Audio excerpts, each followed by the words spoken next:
Hey everyone, welcome back to my YouTube channel. कैसे हो दोस्तों? आई होप आप लोग अच्छे होंगे। तो आज की इस वीडियो में हम खास तौर से जानेंगे इवियन कैप्सूल के बारे में। किसे इस्तेमाल करना चाहिए, किसे इस्तेमाल नहीं करना चाहिए और कब इस्तेमाल करना चाहिए।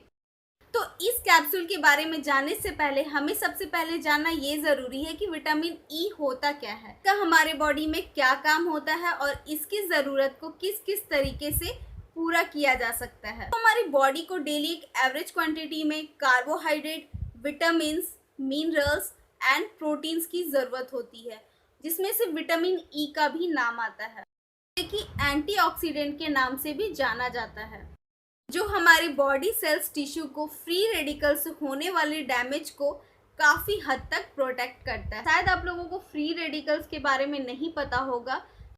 हमारे शरीर में फ्री रेडिकल्स एक ऐसा एटम्स और मॉलिक्यूल्स होता है जो बॉडी सेल्स को डैमेज करता है। इतना ही नहीं, और बहुत सारी बीमारी के साथ साथ एज रिलेटेड जितनी भी प्रॉब्लम होती है कि चेहरे पे रिंकल्स का आ जाना, बाल झड़ने की प्रॉब्लम, बाल का सफ़ेद होना और बाल के टेक्सचर में बदलाव आना, ये सारी चीज़ फ्री रेडिकल्स की ही देन होती है। ज़्यादा फ्री रेडिकल्स प्रोडक्शन की वजह से ही कुछ लोग कम एज में ही ज़्यादा के दिखने लगते हैं, जबकि जो लोग नियमित रूप से विटामिन ई रिच फूड का इस्तेमाल करते हैं वो ज़्यादा उम्र में भी कम उम्र के लगते हैं, क्योंकि विटामिन ई फ्री रेडिकल से होने वाले डैमेज सेल्स को बॉडी से काफ़ी हद तक बचाए रखता है। विटामिन ई जो होता है वो हमारे स्किन, हेयर और हेल्दी हार्ट के लिए भी बहुत ज़रूरी होता है, और ये एंटी एजिंग भी होता है। यानी कि जितनी मात्रा में आपकी बॉडी को विटामिन ई की ज़रूरत है, उतनी मात्रा में अगर आप विटामिन ई लेते हो तो ये आपकी एंटी एजिंग प्रोसेस को कम करता है, मतलब कि आपके बूढ़े होने के प्रोसेस को कम कर देता है। लेकिन आपकी बॉडी को जितनी मात्रा में विटामिन ई की ज़रूरत है, अगर आप उससे ज़्यादा विटामिन ई अपने बॉडी में कंज्यूम करने लगते हो तो वो विटामिन ई आपके बॉडी में जमा होने लगता है, जिससे हमें साइड इफ़ेक्ट्स होने की परेशानियों का सामना करना पड़ता है, और वो आपकी शरीर में फ़ायदा करने की जगह नुकसान कर देता है। विटामिन ई के लिए कोई ज़रूरी नहीं है कि आप किसी कैप्सूल का इस्तेमाल करें या कोई सप्लीमेंट का इस्तेमाल करें। ऐसी बहुत सी चीज़ें होती हैं जिसमें विटामिन ई होता है और वो हमारे बॉडी में विटामिन ई की कमी को भी पूरा करता है, जैसे कि ब्रोकली, केला, soybean, egg and dry fruits, यानी कि काजू, बादाम और किशमिश, ये सब आप ले सकते हो। और जो दाल होते हैं उसमें भी विटामिन ई पूरी मात्रा में पाई जाती है। तो अब हम बात करते हैं इवियन ई कैप्सूल के बारे में। ये 200, 400 और 600 mg की कैप्सूल भी आती है।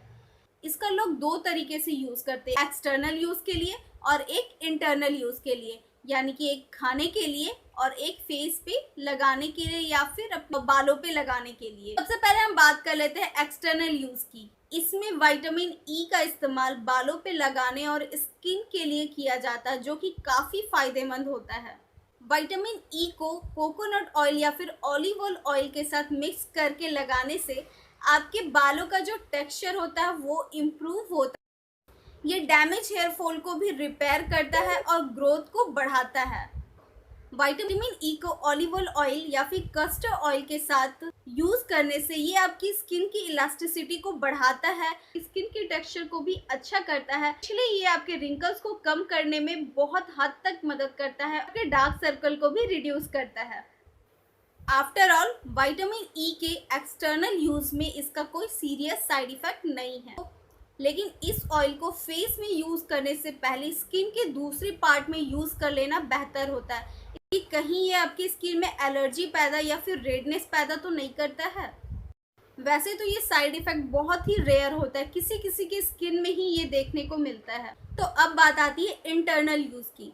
तो अगर आप अपने डाइट में विटामिन ई को सही तरीके से लेते हो तो आपको कोई कैप्सूल की ज़रूरत नहीं है, कोई सप्लीमेंट की ज़रूरत नहीं है, क्योंकि एक नॉर्मल इंसान को दिन भर में 15 mg विटामिन ई की ज़रूरत होती है, जो कि आप अपने नेचुरल चीज़ों से इस कमी को पूरा कर सकते हो। आपको सप्लीमेंट लेने की बिल्कुल ज़रूरत नहीं है कि 50 mg जो है वो बहुत ज़्यादा नहीं है। और जो इवियन की कैप्सूल होती है वो 200 mg, 400 mg और 600 mg की होती है। तो अगर आप उतना इंटेक रोज करते हो तो वो आपकी बॉडी में कहीं ना कहीं स्टोर होती है, जिससे आपको कहीं ना कहीं बाद में साइड इफ़ेक्ट का सामना करना पड़ता है और आपकी स्किन में ये फ़ायदे की जगह नुकसान करते हैं। तो अगर आप मेरे चैनल पे पहली बार आए हो तो चैनल को कर देना सब्सक्राइब, और आपको मेरी वीडियो पसंद आई हो तो वीडियो को लाइक कर देना, शेयर कर देना। और आपको इसी तरह की वीडियो चाहिए हो तो आप साइड में दिए गए हो बेल आइकन को कर देना प्रेस, ताकि आपको मेरी वीडियो की नोटिफिकेशन सबसे पहले मिले। बाय दोस्तों।